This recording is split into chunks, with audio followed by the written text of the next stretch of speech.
I made Modded Skyblock in vanilla Minecraft without any mods. With the power of Datapacks, I've made my very own progression tree that allows you to get pretty much every item, all while starting with basically nothing. In the previous episode, I blitzed my way through the general progression, setting up an automatic gravel farm, some lava production, a mob farm, a tree farm, and even a janky ore generator. However, I skipped a lot of polish in the process. So in this video, my goals are going to be to get some previously manually obtained resources automated. Oh, and if you want to play this for yourself, I put a download link to the pack in the video's description. So, in between episodes, I put a lot of thought into what I should do next. The main possible goals I weighed were to go to the Nether, where I could set up a gold farm, piglin bartering, hoglin farm, and most importantly, an efficient way to get ender pearls.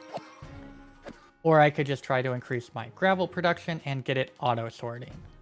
Or maybe I should set up some other farms for items like clay, dirt, and sand. Or would it make more sense to try to get my ore extruder working in a better way? And finally, I could maybe make that extruder that I brought up a bunch of times at this point that generates the various stone types? Maybe? I don't know. Anyway, after weighing the options, I realized that I really only had one, maybe two good options. The thing is, we actually have a good amount of resources at the moment, but one critical thing that we are missing is redstone. And to get redstone, I have three options. Witches, which barely count as an option, sifting sand, or using the ore extruder. I was fairly certain that the ore extruder wouldn't generate the redstone at rates that I'd be fine with. So, sand automation it is. Okay, so how do you automate sand? Well, if you recall my previous episode, we can easily automate the production of gravel by putting hammers into a block breaker. However, while the block breaker can easily turn cobblestone into gravel, at this moment it is unable to do the same for gravel into sand. It isn't anything to do with the hammers, they can still do that conversion. It is actually that I just didn't intentionally code the hammers to work with the block breaker in the first place. They kinda just worked. And I'm not entirely sure how to actually go about making them work on gravel. Luckily, I could just say this is an intended feature instead. Okay, so if we aren't going to use the breaker, what will we be using? Well, we have this other fancy device you might remember us making near the end of the previous episode. This block, the crusher, can turn ores into ore chunks, but it can also break cobblestone into gravel and gravel into sand. So all we need are a few crushers, a cobblestone generator, a sifter, and some redstone. The design I went with was rather simple. The only problem, it required more redstone than the measly 7 I had. But basically, all I needed was this. I have a cobblestone generator, and then under that there are two crushers. The first one crushes to gravel, then this piston pushes the block over. And then the next one crushes it to sand, and the previous push sends it on top of the sifter, which immediately goes to town. Which is unfortunate, because I need the sifter to stay right here for it to be functional. Jokes aside, this fully automates the system, except that now I'm stuck here manually flipping this lever because I don't have the redstone to actually automate it yet. Anyway, at this point, I did get pretty annoyed with how slow this whole process was, so I decided to just quickly do some manually sifting of the sand supplies, which lasted a good 25 seconds before I ran out. But I was pretty sure this was still better than using the machine, so I stacked up on this pillar and then came back down.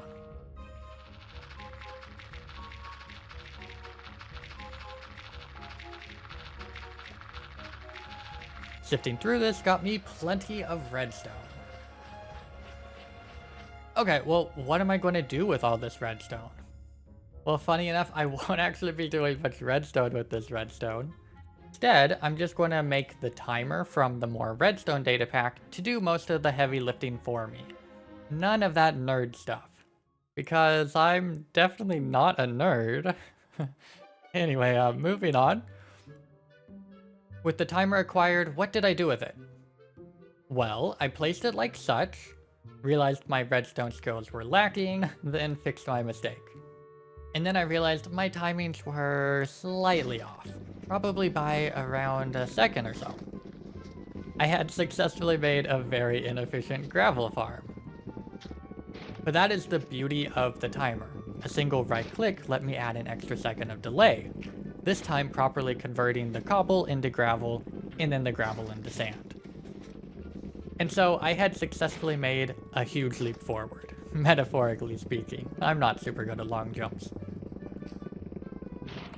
Oh, and another thing I realized about now was that I could super easily get obsidian by using the block breaker, as it ignores mining speed. Sorta cheesy, but I like cheese, especially on burgers. It doesn't even have time to burn you before it gets broken. Alright, well what should I do next? I have a steady supply of redstone coming in, so I can make some upgrades. But I'll need a much larger platform to build on. However, I quickly ran out of cobblestone, so I set up this temporary cobblestone generator as a quick fix.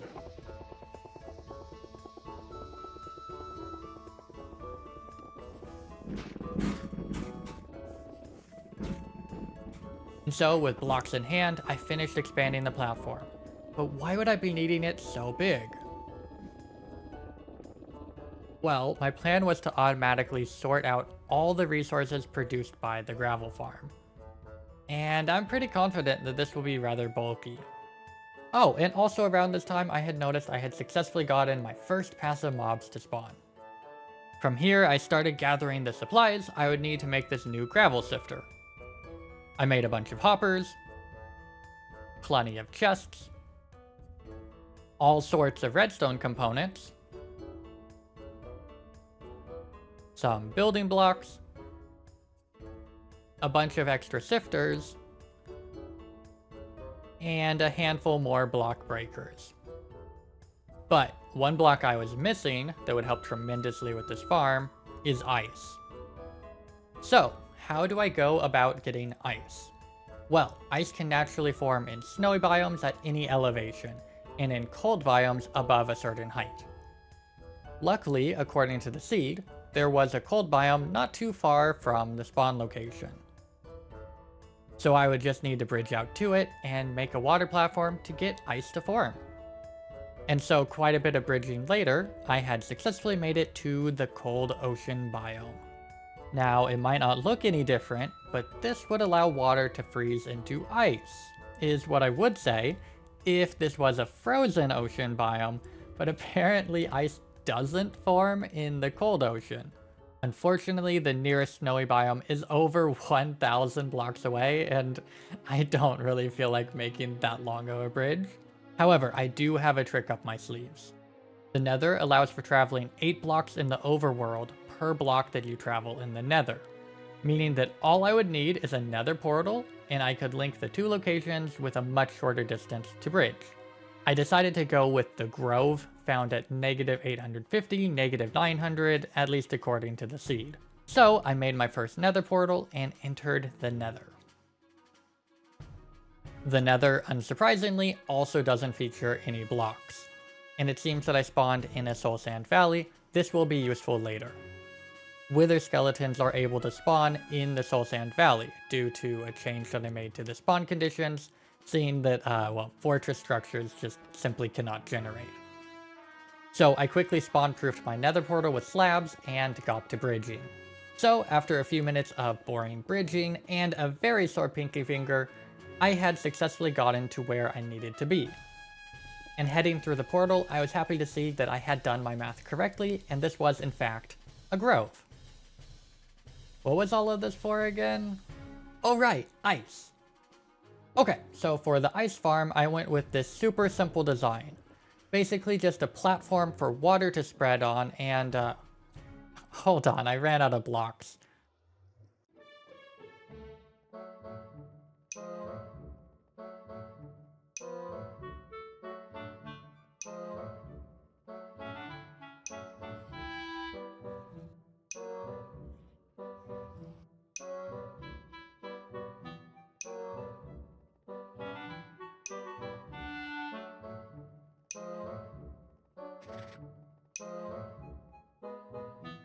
And I'm back. Except, nice. Is it raining? Yeah, it turns out I built most of this platform in a taiga biome, not a grove. And in the taiga, snowfall only occurs between Y153 and Y168. Pretty oddly specific. Luckily, I didn't need that time anyway. It's not like these episodes already take many hours to record or anything. Which reminds me, subscribe. Okay, so trying this again, I built this simple shape and then filled it with water. Really, all you need is a square platform, and then you put slabs over the middle in this diagonal, and then you don't have to worry about losing your water source blocks. With this farm done for now, I was happy to see that ice was quickly starting to form. And by quickly, I mean slowly. Anyway, I also grabbed some snow while I was at it. It might be useful later, I don't know, I'm not really sure yet. After a bit of harvesting, which was a lot more annoying than expected, I guess not having a high enough level of efficiency pickaxe and also missing depth strider boots would do that. I had enough ice to at least make a handful of packed ice. Oh, and if you're curious, it doesn't have to be snowing out for ice to form. It will just happen. With ice acquired, I set my eyes on finally making that new gravel farm. The farm design can really be split into 3 parts: the cobblestone/gravel farm, the sifting array, and the item sorting system. I started by building a temporary platform above the main one, as this farm may get rather bulky. Specifically, it could have a lot of verticality to it, much like our current gravel farm, just, well, a lot taller. I started with the cobblestone and gravel part of the farm. While similar to the old design, for this one I positioned the lava on top. I believe this should result in better rates, as I don't think any of the gravel will hit the lava, unlike with the other design where about 1/5 of the gravel was lost to the lava sources on the side. You can see I also included a lot more spots for breakers. This machine could turn out to be a beast. Luckily, I decided to actually test my theory on the losses, and found this method resulted in 100% loss rate. So yeah, back to the drawing board. Well, I guess the lava does need to be on the side after all. So I repositioned the breakers to be facing down, and the design is still fine. Probably not better rates than what we had last time, but that's acceptable. From here, I built out the drop shaft that the gravel will go down, adding water to push all the items in one direction. And from here, I just needed to move the items to my sifter array that I hadn't built yet. I decided to loop the water around like this to avoid making the farm too horizontally large. So then I just needed some sifters, and a lot of them. My thought process was that I should make them 8 blocks across, so that I can easily have water flowing over the top. And then again, for space reasons, I have it curve and loop back and forth. So basically, I just needed to repeat the same pattern a handful of times. Why so many though? Well, from my testing with the other gravel farm, we need about 3 sifters per block breaker. And this farm has enough room for 12 block breakers. So, 3 times 12 equals 36, so I added a solid 40 to be safe. However, I did run out of string to craft them, slowing this down a bit. But, easy problem to fix, and just like that, I had finished my sifter array. Now, I just had to test it.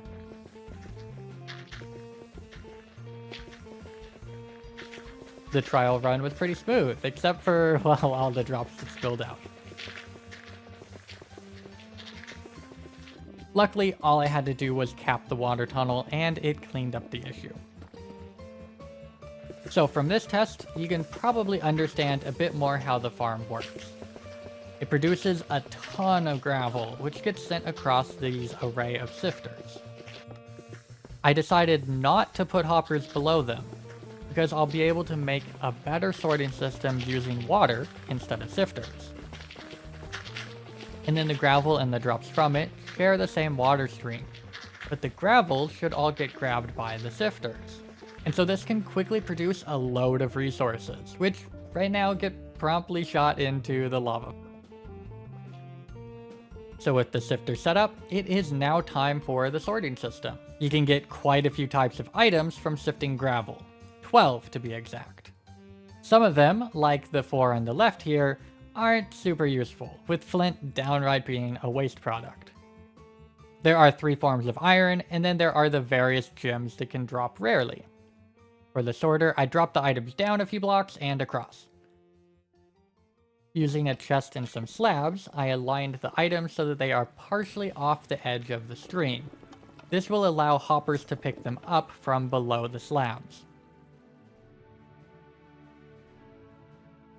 I went with this classic Impulse SV item sorter design. It has overflow protection on it, which is pretty critical for a farm that produces a lot of trash items. I quickly built one just to make sure I was doing it correctly from memory. After confirming it was working, I started to build the whole array. I probably didn't need to, but I split it down the middle into 2 sets of 8. And so after a quick crafting run to make the missing redstone components, I had the whole sorter finished.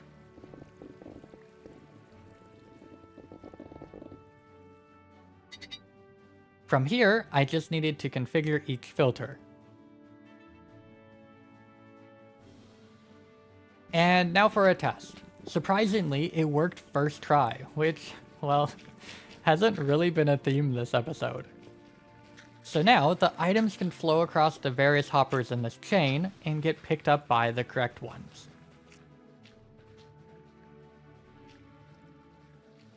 Now for storage.